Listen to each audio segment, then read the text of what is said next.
Glória a Deus. O povo para gostar de abraçar é crente, rapaz. Amém. Amém. Muito bom, meus irmãos. A alegria do Senhor é a nossa força. Glória a Deus. Pega um pedacinho de papel aí para se abanar, que o calor vai, daqui a pouquinho vai ceder. E ore aí, porque possivelmente daqui a 2 semanas o ar-condicionado esteja ligado. Glória a Deus. Aleluia. É só para testar. Vai dar certo. O prazo máximo é dia 20, mas eu acho que vão fazer antes, hein? Você que abriu sua Bíblia aí no livro de Jonas, capítulo 3, nós vamos ler juntos os 10 versículos deste capítulo. O texto diz assim: e veio a palavra do Senhor segunda vez a Jonas, dizendo: levanta-te e vai à grande cidade de Nínive e prega contra ela a pregação que eu te disse. E levantou-se Jonas e foi a Nínive, segundo a palavra do Senhor. Era, pois, Nínive uma grande cidade de 3 dias de caminho. E começou Jonas a entrar pela cidade, caminho de um dia, e pregava e dizia: ainda 40 dias e Nínive será subvertida. E os homens de Nínive creram em Deus e proclamaram um jejum e vestiram-se de panos de saco, desde o maior até o menor. Porque esta palavra chegou ao rei de Nínive, e levantou-se do seu trono, e tirou de si as suas vestes, e cobriu-se de panos de saco, e assentou-se sobre a cinza.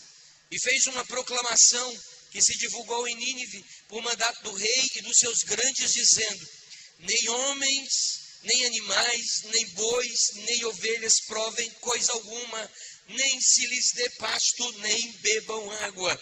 Mas os homens e os animais estarão cobertos de panos de saco, e clamaram fortemente a Deus, e se converterão, cada um do seu mau caminho e da violência que há nas suas mãos. Quem sabe se voltará a Deus, e se arrependerá, e se apartará do furor da sua ira, de sorte que não pereçamos?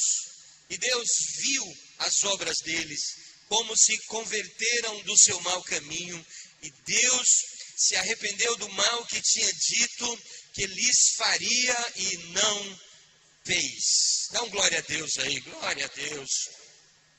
Eu estive ontem à noite, eu e um casal muito maravilhoso, aqui da igreja de Delmar e Nicinha, né? Bela companhia. Fomos ontem a Iracema participar do encerramento lá da formatura da escola de casais lá da igreja do Evangelho Quadrangular. Foi uma bênção lá, uma noite muito festiva, uma noite muito alegre. Deus nos mostrou muitas coisas ali ontem à noite, muitos casais que estavam reunidos naquele lugar. E eles estiveram conosco lá, e a gente trouxe uma palavra para aqueles casais. Pregar uma vez assim para uma igreja que é distante, que você não está todo dia, é bom, porque a palavra é sempre muito nova para a vida deles assim. Mas pregar a mesma palavra durante 5 anos para a mesma igreja começa a ficar mais difícil. Mas como a palavra de Deus, ela é viva, ela é eficaz, a cada palavra que dita, o Espírito Santo produzirá algo novo aí no seu coração. Então essa palavra tem a capacidade de tratar isso com você nessa noite. Eu tenho uma série de avisos, mas eu vou deixar para o final. Queria trazer essa reflexão para você, espero que nem seja muito demorada assim. Quando a gente lê o capítulo 3 de Jonas, é o capítulo que fala sobre o arrependimento dos ninivitas. É um capítulo muito interessante porque contém a história de um despertamento espiritual, o maior despertamento espiritual da história. Acontece aqui no capítulo 3. É quando uma cidade inteira, uma nação inteira, ao mesmo tempo se arrepende e reconhece o Deus de Israel, Deus como o Senhor único e verdadeiro. Mais gente se converteu no capítulo 3 de Nínive do que em todo o Israel do Antigo Testamento, por exemplo. Para você ter uma noção da quantidade de gente, Jonas foi esse missionário pregador mais bem sucedido de todos os tempos, porém com inúmeros fracassos em sua vida. Veja, um homem com sucessos e um homem com fracassos. Jonas, ao mesmo tempo que tem um tempo de fuga, tem um tempo de dureza de coração. O que mais me chama a atenção é que Jonas prega o evangelho para o povo de Nínive com o coração duro. O que prova que o que traz mudança e arrependimento não são as minhas palavras, mas é a capacidade do Senhor mexer e mover através do Espírito Santo aí no seu coração.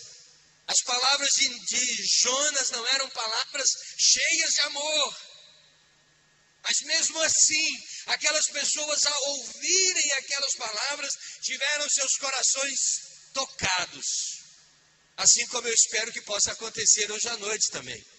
Muitos de nós que hoje estamos aqui ouvindo a palavra, que o Espírito Santo possa tocar no seu coração, trazer arrependimentos em muitas áreas da sua vida, concertos, possa fazer com que, assim como a música que foi cantada por Leila no Ministério de Louvor hoje, você possa se sentir um vaso, não mais um vaso trincado, agora um vaso moldado pelas mãos do Senhor. O que mais me chama a atenção é que o ministério de Jonas foi profundo, mas rápido. A mensagem de Jonas percorreu muito rapidamente. As pessoas não tiveram oportunidade de ouvirem 2, 3, 4, 5, 6 vezes, como muitos de nós têm essa possibilidade. Muitos de nós já veem essa igreja 1, 2, 3, 4, 5, 10, 15, 20, 2 anos, 3 anos, 5 anos, 10 anos, e ainda não se arrependeu de muita coisa. Aquele povo só ouviu uma vez. Só passou uma vez a palavra. Alguns de nós ainda não se arrependeu. O arrependimento é base do perdão. Não é como viver perdão sem arrependimento. Arrependimento não é concedido a quem pede. Aliás, perdão não é concedido a quem pede. Perdão é concedido a quem se arrepende. A base do perdão não é pedir, é se arrepender. Aquele povo encontrou perdão porque se arrependeu. Nós estamos escutando, mas não arrependemos. Nosso coração continua duro em muitas áreas da vida. Coisas que nós precisamos fazer, sabemos que precisamos fazer e não fazemos. Por que não fazemos? Coração duro. Coração duro que impede a ação. Dureza de coração que impede ir até o outro. Dureza de coração. Você sabe que precisa, tem consciência que precisa, sabe que vai fazer quando? Um dia. Talvez esse um dia não chegue para você. Talvez você vá antes desse um dia. Eu preciso fazer algo da minha vida. Quando você vai fazer? Um dia. Um dia eu faço. Faça logo. Não, então amanhã eu faço. Amanhã. E a gente vai deixando para amanhã o que poderia fazer hoje. Se o Senhor voltar hoje, querido, se o Senhor voltar agora, se a trombeta soar agora, você está pronto para encontrar-se com o seu Senhor? Se não está, pede perdão, se arrependa, coloque a sua vida aos pés do Senhor Jesus. Havia uma promessa de juízo sobre a cidade de Nínive. Essa cidade que Jonas percorre, a rua central, as ruas paralelas, levando a mensagem, uma mensagem curta, ligeira. Sabe o que Jonas dizia? Versículo 4 do capítulo 3. Abra a sua Bíblia aí, mantenha a sua Bíblia aberta.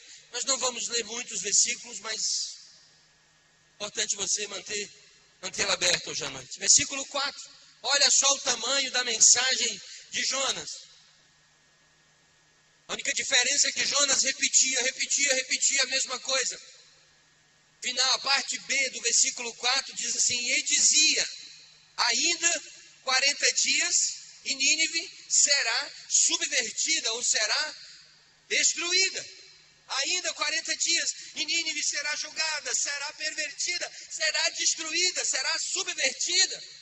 Nós já ouvimos muita coisa e ainda permanecemos longe do Senhor. Uma promessa de juízo e de condenação era o sermão de Jonas para aquele povo. Era uma palavra dura, não é essa palavra de amor que muitas vezes o pastor prega aqui na igreja, não.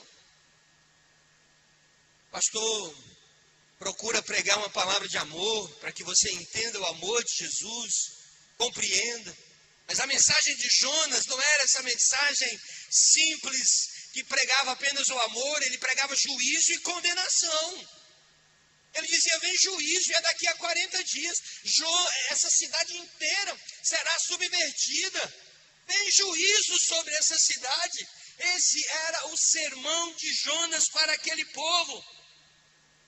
Nós precisamos prestar atenção em relação a isso. Hoje eu gostaria de chamar a sua atenção para as coisas que você sabe que precisa fazer e ainda não fez. Eu quero chamar a sua atenção para as coisas que você sabe que precisa fazer e ainda não fez. Para que você cuide, meu irmão. Para que você acelere o passo. Para que você faça urgentemente. Porque não demora muito e o Senhor virá buscar a sua igreja. E talvez do jeito que você está, não vá. É hora de olharmos para a Nínive, e enquanto olhamos para o povo de Nínive, olhamos para a gente. Enquanto nós olhamos para a condição do povo de Nínive, e pense num povo ruim, eram os ninivitas. Pense num povo ruim, era o reino da Assíria. Nínive era a capital da Assíria. Povo duro, sanguinário. Eles pegavam as pessoas que eles prendiam nas batalhas, e eles cortavam as mãos, cortavam as orelhas, furavam os olhos, jogavam nos rios para que morressem afogados, degolavam, gente muito ruim. Aquele povo ruim, duro de coração, ouviu uma mensagem e mudou de vida. Nós ouvimos todo domingo. E insistimos em não mudar de vida. E insistimos a permanecer do mesmo jeito que nós somos. Queridos, coração duro não agrada o coração de Deus. A palavra de Deus diz que Ele te dá um novo coração. Que Ele tira um coração duro, um coração de pedra, e te dá um coração de carne sensível à voz dEle. Corações duros não agradam o coração do Senhor. Hoje, se ouvires a voz do Senhor, não endureçais os vossos corações. Diga para quem está ao seu lado, não endureça o seu coração, criatura.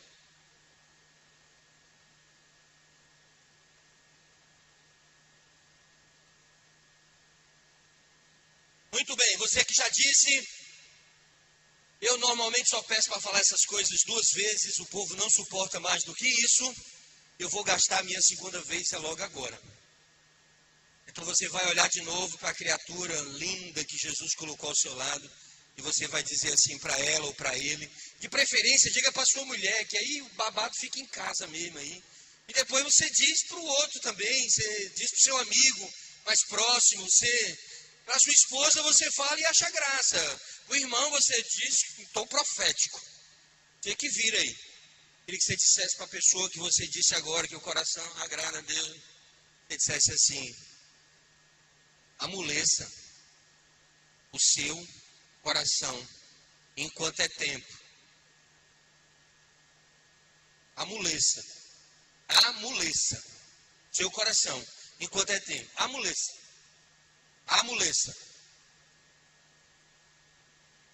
Amoleça. E se você não entendeu, alguém aqui sabe soletrar a palavra amuleça?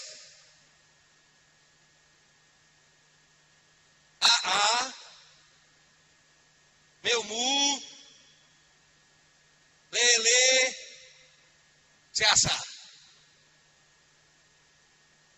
E não adianta ficar pedindo a Deus para amolecer seu coração. Tarefa sua, querido. A palavra diz hoje, se ouvires a voz do Senhor, não endureça, é uma condição nossa.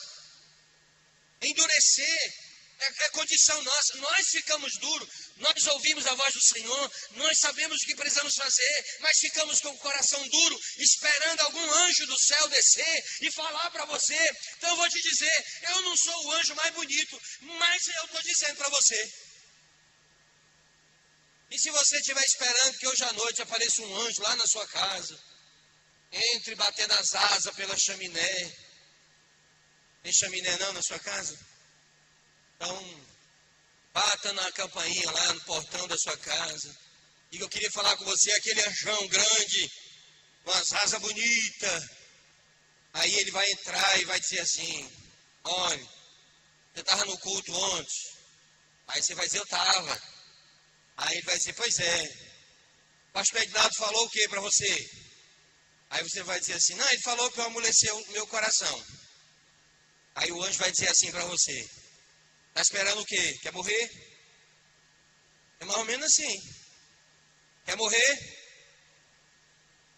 Quer que eu leve você? O que precisa acontecer? Porque se tem um negócio que amolece o coração ligeiro, irmão, é uma tragédia na vida. Tragédias amolecem o coração.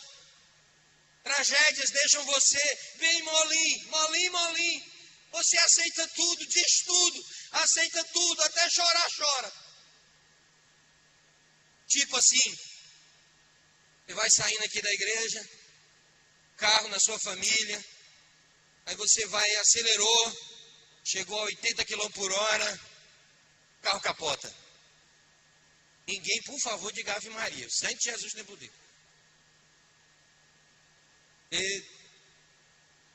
Nem bata na cadeira, atrás de pedaço de madeira, para achar que eu estou agorando você, meu Deus do céu. É só uma ilustração. Mas eu vou lhe dizer uma coisa, querido, se esse cenário acontecer para você, eu posso chegar lá, eu vou pregar aqui uns 40 minutos. E talvez você não decida nada. Mas se um negócio desse acontecer e você ficar preso nas ferragens lá, morre ou não morre, eu só preciso encostar lá e dizer assim, ei, e você chora, diz, ô pastor, eu faço o que for preciso. Então por que você não faz o que é preciso agora? Enquanto com saúde você está. Enquanto Deus tem derramado sobre a sua vida toda sorte de bênçãos. Então por que você não decide obedecer enquanto o Senhor está cuidando de você a tempo e a fora de tempo? Enquanto seus filhos estão com saúde, enquanto você tem saúde, enquanto a sua casa prospera, enquanto seus negócios vão bem, por que você não decide quando os ventos são favoráveis na sua vida? Por que esperar o dia mau para tomar grandes decisões na sua vida? No dia da aflição, no dia da angústia, eu clamei ao Senhor, Ele ouviu o meu clamor, Ele respondeu a minha oração, mas Ele também ouve e clamou, e Ele também responde a oração, sem que seja dia de aflição. Você pode clamar ao Senhor hoje, e Ele ouve a sua oração, e responde a sua oração. Jeremias capítulo 33, 3, diz assim, clama a mim, e responder-te-ei, e anunciar-te-ei coisas grandes e ocultas, que tu não sabes. Você clama e Ele responde. Por isso que a mensagem de Jonas para Nínive nos confronta, porque Jonas prega uma única vez e aquele povo vai ao arrependimento, e nós clamamos, e a dificuldade do arrependimento é enorme.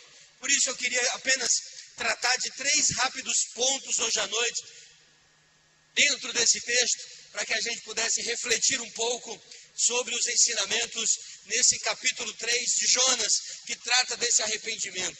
Queridos, a vida cristã, essa é a primeira coisa. Se você quiser anotar, anote. Se não quiser anotar, quando chegar em casa, você assiste de novo no canal lá do YouTube. O culto vai estar lá quando você chegar em casa, pronto para você assistir de novo.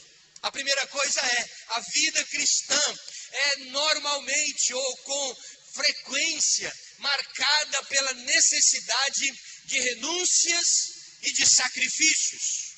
Tem que renunciar, tem que abrir mão de muita coisa. Eu digo uma coisa para você, é difícil ser cristão, é difícil. Você tem que se posicionar de um jeito, tem que viver de um jeito, tem que andar de um jeito, tem que cantar de um jeito, tem que servir ao Senhor de um jeito, é difícil. Foi difícil para Jonas. Você acha que foi fácil para Jonas? E não. Jonas estava lá no cantinho dele, Deus falou assim, Jonas, se eu pedir um negócio para você, você faz, Jonas? Jonas disse, eu faço, Senhor. Pode pedir. Pede que teu servo faz. Aí Deus falou assim, bom, Jonas, é um negócio fácil. Vai, pega um barco, vai até a cidade de Nínive. E quando você chegar lá, prega contra os ninivitas. Diz que em 40 dias, se eles não se arrependerem, aquela cidade será subvertida. Só isso. Pensa numa coisa fácil. Um profeta de Deus. Foi fácil para Jonas? E não. Por que não foi fácil para Jonas? Porque é difícil fazer o que a gente não quer fazer. Porque é difícil obedecer quando nós não queremos obedecer. Ele sabia da possibilidade dos ninivitas se arrependerem. E tudo dentro de Jonas dizia, não vá para Nínive, não vá para Nínive. É duro fazer as coisas que não queremos fazer.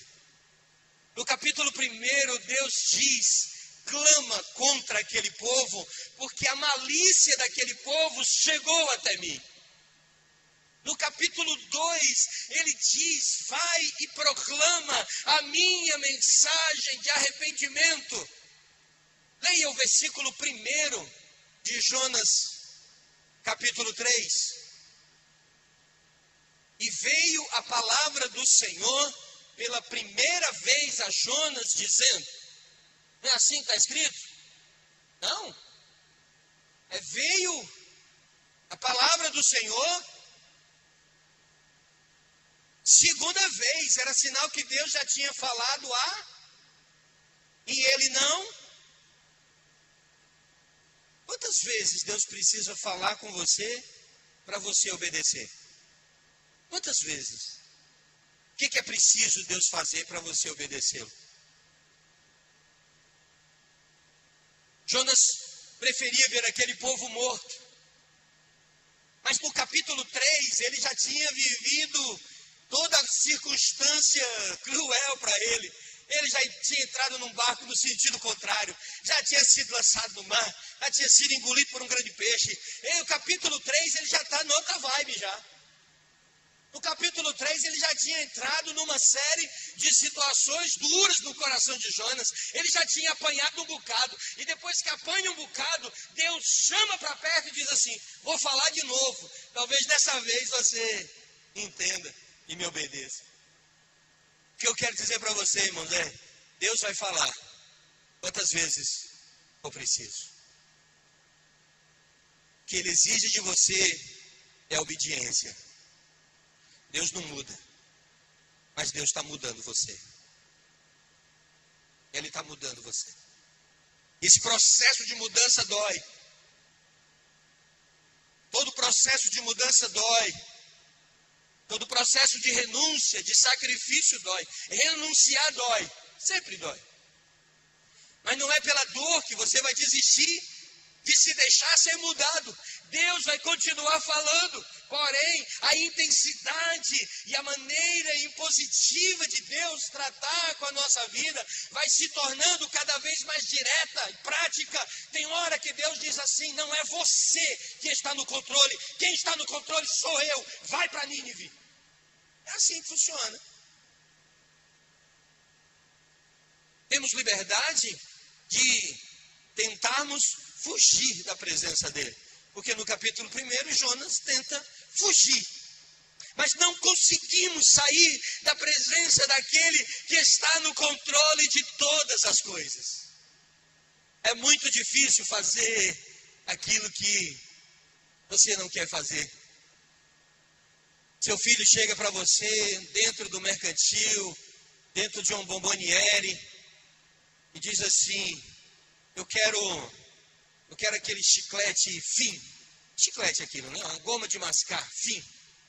É ruim aquele troço, mas os meninos gostam. Quero um fim. Aí ele encosta em você, é um menino pequenininho, seu filho pequeno. Aí ele puxa na sua cara e diz: eu quero um fim. Aí você diz assim: meu filho, não pode comer fim não, fim estraga os dentes. Aí ele diz: não, eu quero fim. Quero fim. Quero fim. Quero fim. Quero fim. Aí você diz: meu filho, não pode comer isso. Ele diz: eu quero fim. Ele diz: meu filho, isso vai fazer mal a você, isso vai estragar seu estômago. Eu quero fim. Fim. Quero fim. Me dá fim. Quero fim. Aí você diz assim: não dou. Aí ele senta no chão. Aí você diz: meu filho, vai-me embora. Ele fala assim: não vou não. Meu filho, vamos embora ou o papai tora você na peia. Aí ele sai assim, ó.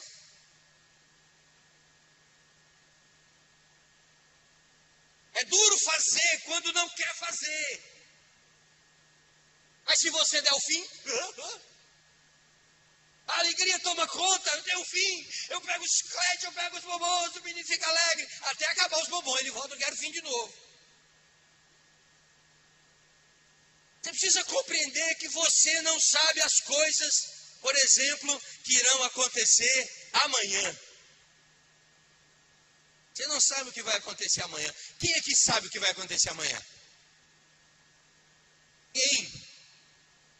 Se você não sabe o que vai acontecer amanhã, você imagina como é o sono de quem não sabe se acorda.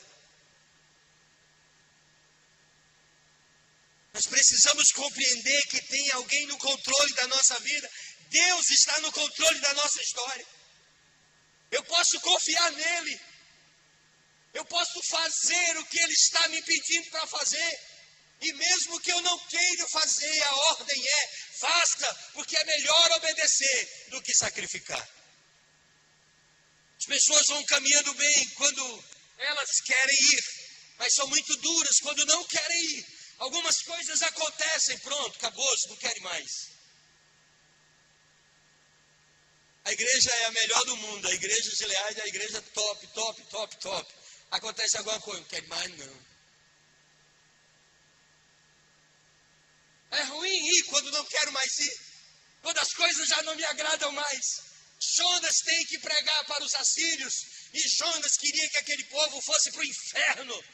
Aquele povo era inimigo da nação de Israel. Leia a história. Aquele povo a qualquer momento podia atacar Israel e destruir Israel. Ele sabia que aquele povo era cruel. E Jonas não queria pregar para aquele povo. E ele foge da presença de Deus. Mas aí Deus diz: você vai pregar aquele povo, Jonas? A maldade daquele povo era conhecida.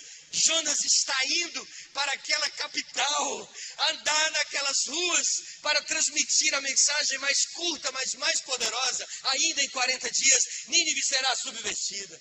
Lembre-se, era uma mensagem de juízo. Temos fugido dessas mensagens, porque na verdade o sentimento que nós temos é a necessidade de ter Deus em nossas mãos. Nós não suportamos a ideia de saber que nós estamos nas mãos de Deus. Nós queremos um Deus que esteja nas nossas mãos, mas não temos a capacidade de aceitar uma vida nas mãos de Deus. Seguir a Cristo tem um preço. E o preço é a sua própria vida. Ela não é apenas dureza, porque não pode ser considerado dureza ter os nossos pecados perdoados. Não pode ser dureza ter a consciência de ter Cristo em nossa vida. Não pode ser dureza ter a paz de Cristo, ter a alegria de Cristo. Alegria que vai além das circunstâncias. Não pode ser duro, não pode ser dureza isso. O mundo não consegue perceber essa questão no meio da igreja de Cristo. E muitas vezes nem a igreja de Cristo percebe isso. Nós estamos tão intertidos na nossa comunidade de fé. Nós queremos a igreja, nós queremos uma igreja que não mude, nunca. O que eu gosto mesmo é daquele jeito. Eu não aceito que mude. A gente que é para nós. A gente não consegue compreender que você não tem um Deus nas suas mãos. É você que precisa estar nas mãos de Deus. É a sua vida nas mãos dele. É você compreender a direção dele.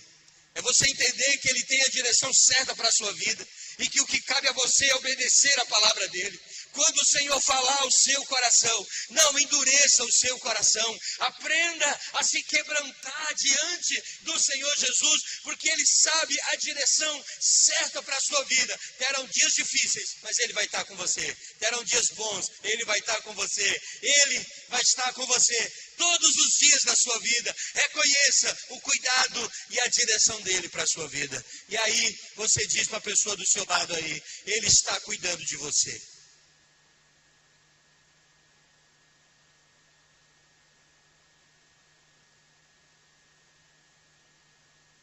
Do versículo 5 ao versículo 9, trata de arrependimento. E arrependimento é sempre muito difícil. Eles sabiam que por detrás daquele profeta, os ninivitas sabiam, que por detrás daquele profeta Jonas tinha um Deus da profecia. Deus diz o que ele fez e você precisa crer. Ele diz o que você precisa fazer, você precisa confiar. Ele diz o que você tem que entender e compreender, e você precisa se prostrar e adorar. Você vive para agradá-lo. Você vive para a honra e para o louvor da glória dele. Nós explicamos a revolução espiritual através do Espírito Santo, pois é Ele que abre os olhos da nossa fé. No versículo 6, a notícia da propagação de Jonas na cidade de Nínive chega ao rei da Síria. Chega ao rei daquela cidade. E ele percebe que não existe uma porta especial no céu para reis, para políticos, para professores, presidentes. Existe apenas uma única porta. E existe um único caminho. E Jesus se apresenta dizendo: eu sou o caminho, a verdade e a vida. Ele se apresenta dizendo: não existem caminhos, no plural. Ele diz: só há um caminho, e é um caminho estreito, é um caminho de renúncia. É o caminho em que eu preciso abrir mão da minha vontade para estar na vontade dele. Eu preciso abrir mão de ir para Tarsis, onde eu quero ir. Eu abro mão desse lugar para ir para Nínive, lugar que eu não quero ir. Você precisa se curvar para entrar pelas portas do rei. Você precisa se curvar diante da presença do soberano. Você precisa de arrependimento como qualquer outra pessoa. Você precisa se arrepender do seu pecado. Porque os nossos pecados nos afastam de Deus. E não tem pecadinho e nem pecadão, querido. Pecado é pecado. Não tem negócio de pecado pequeno e pecado grande. Assim como não tem inveja preta e inveja branca. Inveja é inveja. Mas quando você quer ser bonzinho, você diz, é branca, viu? E não é a branca, a irmã branca aqui, é branca. Não tem pecadinhos, não tem dimensão para esse ambiente. Pecado que existe, é consequência do pecado. Tem consequências maiores, consequências menores, mas todo pecado exige arrependimento. Eu preciso me arrepender. Olha só o que se trata do adultério, por exemplo. É adultério um homem casado, uma mulher casada, ir para a cama com outro homem. É pecado. Mas é pecado também. Se isso não acontecer no físico, se isso acontecer apenas na mente, se um homem nutrir pensamentos que são totalmente indecorosos em relação a uma mulher casada, em relação a uma outra mulher, ele já cometeu adultério, não na cama, mas cometeu aonde? Coração. E ele pecou do mesmo jeito. A diferença, tamanhos de consequência, e nós precisamos nos arrepender do nosso pecado, seja ele em que esfera estiver. Arrependimento é quando nós nos enchemos de vergonha do nosso pecado, é quando choramos o nosso pecado, é quando entendemos que o sentimento que está em nosso coração é danoso e choramos e temos vergonha disso. Mas às vezes o que nós nutrimos por ele é uma relação pacífica com o pecado. Nos acostumamos com ele e vamos vivendo com ele. Eu já disse uma vez aqui numa pregação e vou apenas rapidamente ilustrar para concluir a palavra de hoje. Essa semana passada, entrou uma cobra lá em casa. Você acredita? E tem um negócio que eu tenho medo, é de cobra. Aliás, eu não tenho medo, eu tenho pânico. Eu respeito as bichinhas. Nós gastamos aproximadamente tempão para botar dentro de um balde. Aí você me pergunta, pastor, qual é o tamanho da cobra? Era esse tamanho? Não.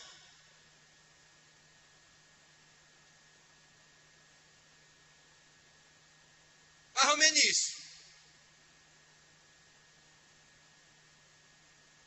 Mas quando ela se movimentava, meu irmão, dava um negócio ruim por dentro. Eu digo, se essa bicha tivesse asa, já tinha matado nós aqui dentro de casa, tudinho. Vou te dar um conselho. Vá na mata, arranje um filhote ou uma filhota, não sei, de jararaca. Uma cobra muito venenosa, uma cascavel. Uma jararaca. E leve para casa. Desse tamanhozinho. Bem bonitinha. Chame ela de Xará.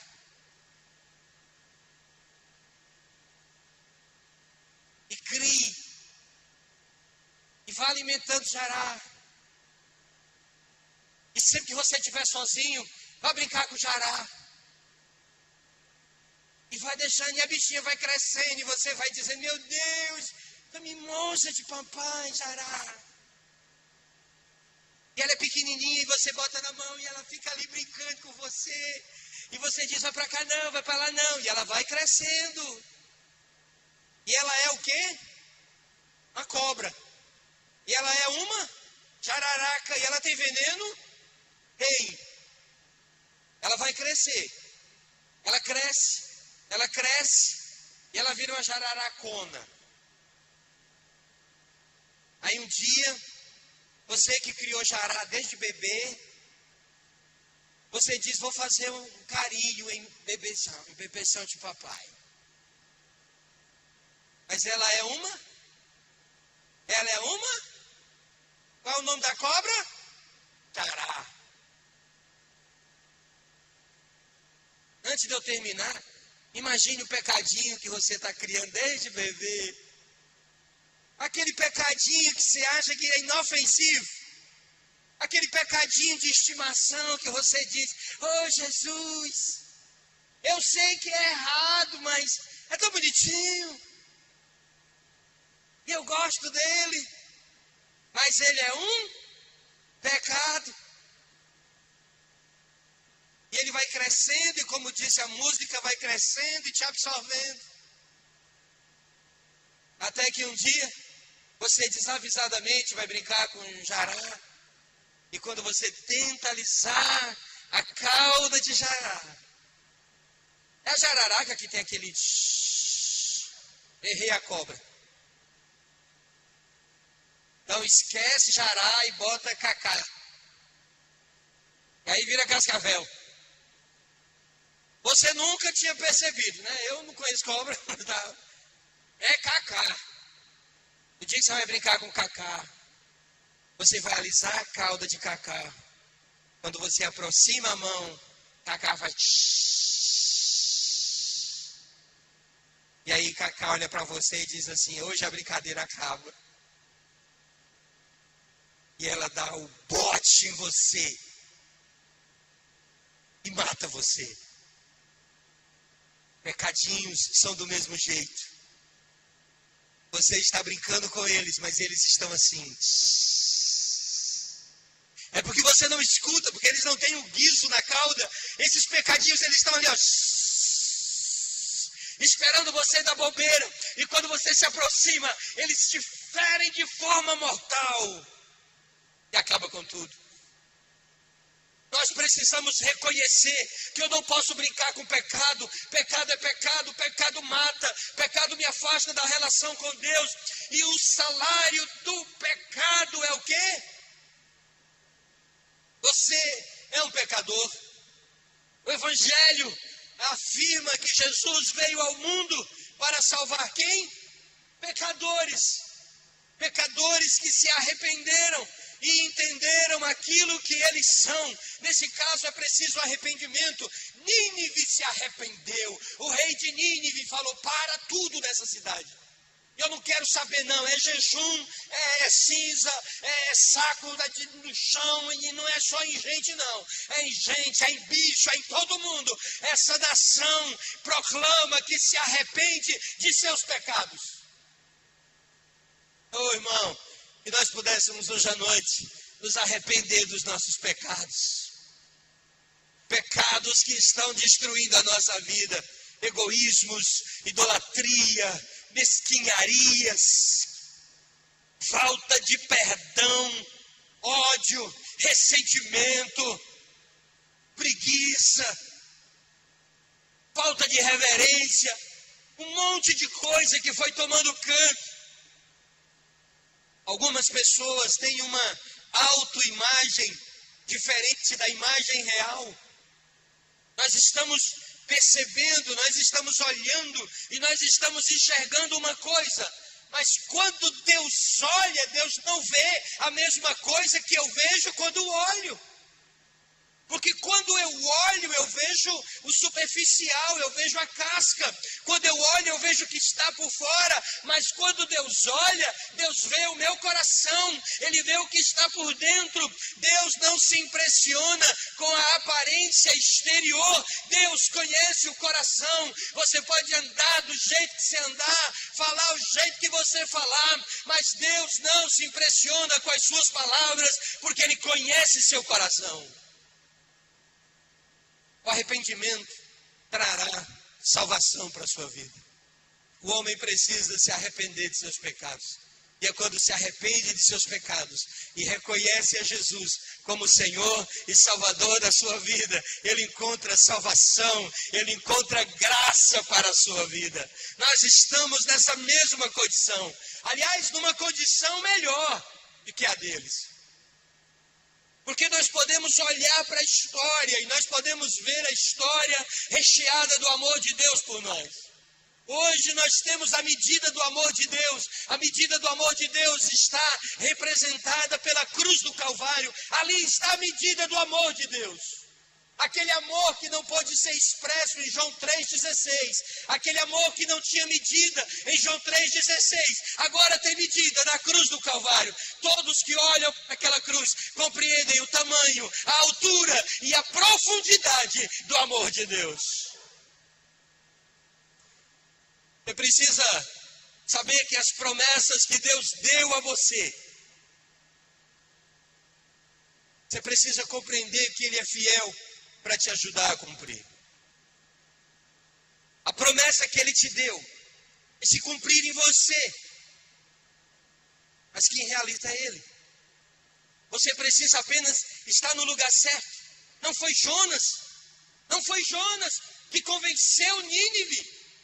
A única coisa que Jonas precisava fazer era ir a Nínive. Vai a Nínive e fala, vai a Nínive e fala. Você só precisa falar. Você não precisa convencer ninguém. Você não precisa tratar o coração de ninguém. Você não precisa mostrar para as pessoas que elas são erradas, que elas estão erradas. Você não precisa mostrar ou provar para elas que elas estão vivendo no charco de lodo. Você não precisa fazer isso. Você apenas prega a palavra. Você apenas prega o evangelho. Você apenas fala de Jesus. E enquanto você fala, o Espírito convence. Enquanto você fala, o Espírito age. Enquanto você fala, Ele trabalha no coração. Porque a obra é dele.